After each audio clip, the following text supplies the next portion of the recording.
the whole purpose of the makerspace is to make hands-on tools and learning available to students. Maybe, I don't know if any of you go to it, but they've got welding and all kinds of extended learning opportunities through Congo. And open to the homeschool community. Yeah, as well. Yeah, and open to the homeschooling community. That is something I worked on.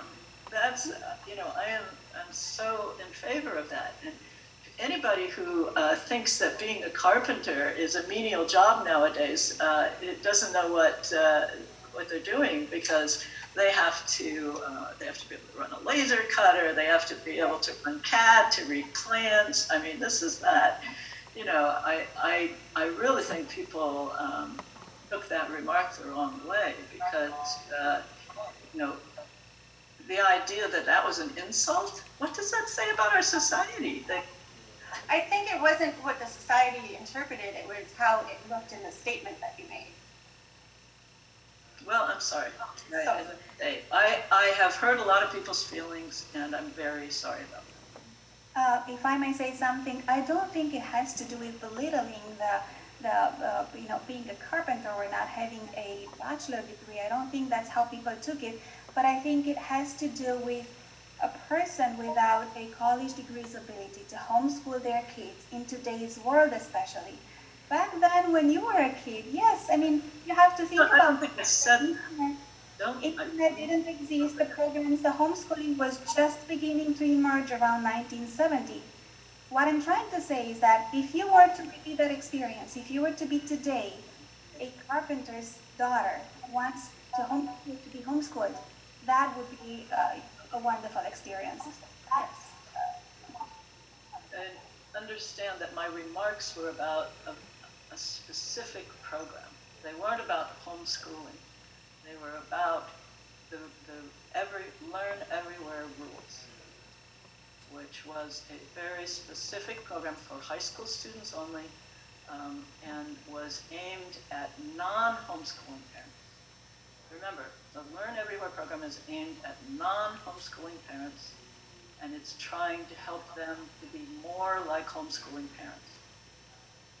And those were what my comments were about, just that one thing. And they've been pulled out of context so that if people think I'm saying, oh, well, you can't, homeschool your child if you're not a carpenter, or if you are a carpenter, whatever. That is not what I was saying at all. I was not even talking about homeschooling. I was talking about Learn Everywhere, which is a program designed to help public schools be more like homeschoolers. So folks, we do have several people who have had their hand raised for a while, and I want to make sure to get to them. So Samantha Hardwick, if you want to make your comment now, that would be great, and I'll unmute you. Hi, I'm Samantha Hardwick. The comments and stuff that I'm hearing are kind of reminding me of the House bill that tried to go through a couple years ago, 126383, something like that. The superintendent in Berlin proposed it with good intentions, but I just wanted to say that when the newspaper reported about it, it was said that dozens of parents showed up to speak against it, when really it was hundreds of parents showed up to speak against it. It was more, I think, overlooked for testing at the end of the year. We showed up in waves to speak against it, and oversight is not something that a lot of people, more oversight was something that a lot of people didn't want to see done. But it was talked about how we need to reach those kids that are not being helped and not being seen. That's an important thing. That's an important thing to a mom, to want to help those kids and want to. And it was stated by the Homeschool Legal Defense Agency is when they showed up that we are all mandatory reporters. Every single person is within the community. And that was what needed to be held accountable. Not each individual, not more oversight, not the government, us as people. And that's all I wanted to say. Okay, this is this statewide, as I say, this is not something I've proposed. The commissioner is proposing it. I disagree about a lot of things. I just wanted you folks to understand that this is something that's being talked about. So you can give him your feedback on how it should operate, and give him your feedback on the fact that it should be optional, as far as the statewide assessment goes. As far as, what we do now to try to find the kids who are being neglected, we have a lot of avenues. Neighbors report, hospitals report if a child is brought in, with maltreated and so forth. But of course, some fall through the cracks, and we're always looking for ways to find them. And if this is not one of the ways, another way that we have been finding them since COVID is through the meal delivery program. So that as the bus driver comes and, but as someone said, that's not what this is about. This is a listening session about homeschooling, and that's external. So next, we have a question or a comment from Lindsay Batchelor. Yes. Senator, as everyone said, thank you for your time this morning. I'm Lindsay Batchelor. I am from Jaffrey. I'm the Catholics United for Home Education Monadnock area rep. I wanted to go back a little bit, since this is a listening session and we have you here, we have you as our captive audience. I had some thoughts that perhaps you could keep in mind when you go back up to the Capitol and you advocate for us. One of your earlier questions is, what could the districts do for homeschoolers? I also have had positive experiences with my district.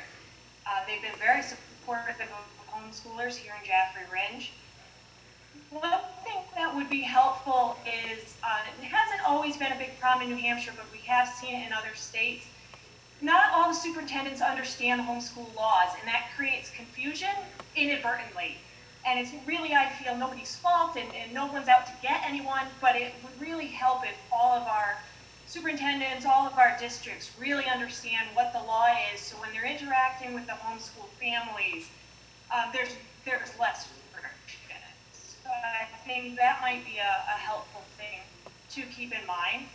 Another thing that I think would be helpful is, personally, and perhaps you other moms will find the same, I need less support from my district and more support. You brought up the makerspace, of which we're members. Wonderful community resource. I would like to see, our library the Jaffrey Library is incredible. Public libraries, rec departments, those are the resources as homeschoolers that we rely on. The community resources, that any support we can get from the communities, the state, those are super helpful versus interacting so much with the district, which I don't really do. You had asked, how we do this as homeschoolers. I think we'll all say, me personally, I'm a mom of 4. We're a one-income family. We've chosen for me to stay at home to focus on the homeschooling.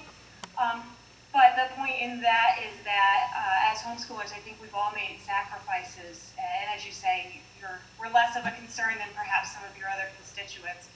But I think that's something to keep in mind, that homeschooling does come with a family sacrifice, and we're all here, we're all committed.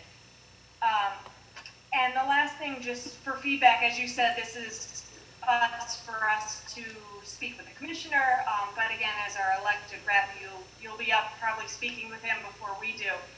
Anything that comes as a statewide program, as we've mentioned, came out in hundreds versus more oversight. I think it's very difficult to fit the homeschoolers in a mold. Audrey mentioned she's an unschooler. My family, we're on the exact opposite spectrum in that we use a very more, I call it a box curriculum. I've signed up with the school. They send me a beautiful box of books, of lesson plans, and I kind of follow that with my kids. But I think for my family, it's equal as effective as I'm sure, Audrey, for your students. But to kind of have a state program that would try to fit us in a public school model would be difficult. And so I think that's something to keep in mind. And of course, as homeschoolers should, when this comes up, and I appreciate your giving us a heads up, that I think would be a concern of ours as well. And I think that was all I want to say. I don't want to take up too much of their time, but again, thoughts for you as you go back to Concord to advocate for us. So thank you, Senator. Great. So we have, I think, 2 more questions lined up. Jennifer Simon, you want to Yes, thank you. make your comment? Thank you so much for your time.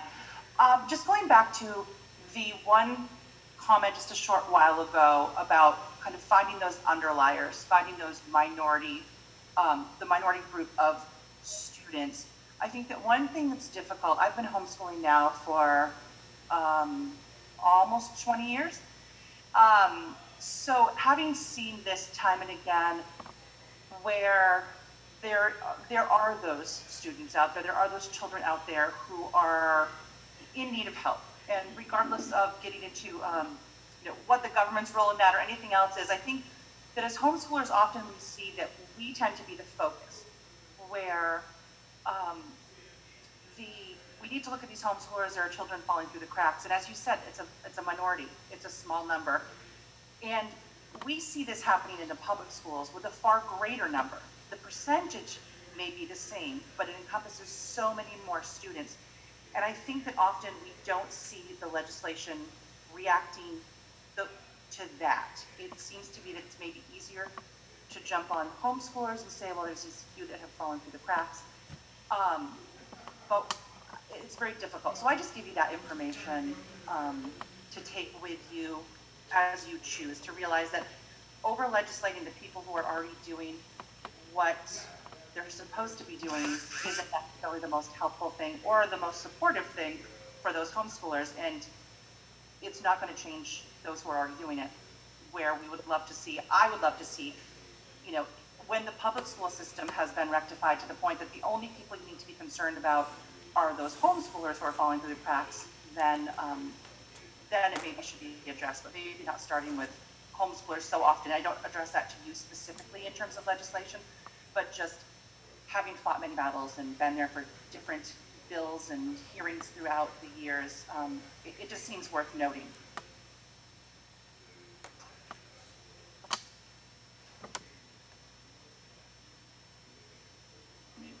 I'd like to just run through the chat questions. So one of them from Anne Marie is, does the commissioner support your bill? If not, why not? He does not support it because he supports his own rules, which would require all the districts to accept for credit the chosen programs, the government chosen programs. Let's see. Right, so we've made the point that, we've got a small percentage everywhere who are neglected. And here's Senator Dietsch's overall opinion of homeschooling and how she would personally like to see the state involved in homeschooling, if at all. I think that you folks do an amazing job, and I think that it's a very good program. We have tried to open up the public schools and include some kinds of the aspects of the advantages that you provide your children. That's hard. We have things like transportation. You drive your children places, and how do we make that happen in the public schools? We have those questions that try to bring the advantages that you provide to other students. So would I like to see the state involved in homeschooling? I guess, my vision, I don't know if you know, I've been in educational media and education almost my entire career. And back in the 70s, when I was in school, we were actually being taught most of the things that the school districts still seem to be striving to achieve, and that is assessment through mastery instead of moving up grades. The removal of grades, grade levels I'm talking, and grades too, but mastery superseding grades. And I would like to see a very different kind of far more flexible school milieu that is a lifelong learning sort of situation. I would like to see every child, and I think this is honestly the most important thing that we can do, is to encourage more early education and early learning experiences, and help those kids who, by the time they are 3 years old, they are way behind average. I would really like us to focus on those, and I think that's actually one place where the governor and the commissioner and I all agree. Though I'm not willing, know that the governor's willing to put any money there, which is the problem, of course. But I see that if we bring children to school in a more ready manner, we're not only going to save money, we're going to have a better society, we're going to have a more equitable society, we're going to have a happier society. And I think that having the kind of flexibility that you folks do, having the library be the focal point of many learning activities and all of this, it's thinking through how do we get from where we are in this highly structured system to this open and flexible system where everybody gets what they need. I see Kate wants to talk, so I'll be quiet and listen again. It just, responding directly to what you're saying, and this has been something that I think has been an undercurrent throughout this entire conversation. I applaud you for wanting to help move everything to a place that is much more child-focused and much more focused on what actually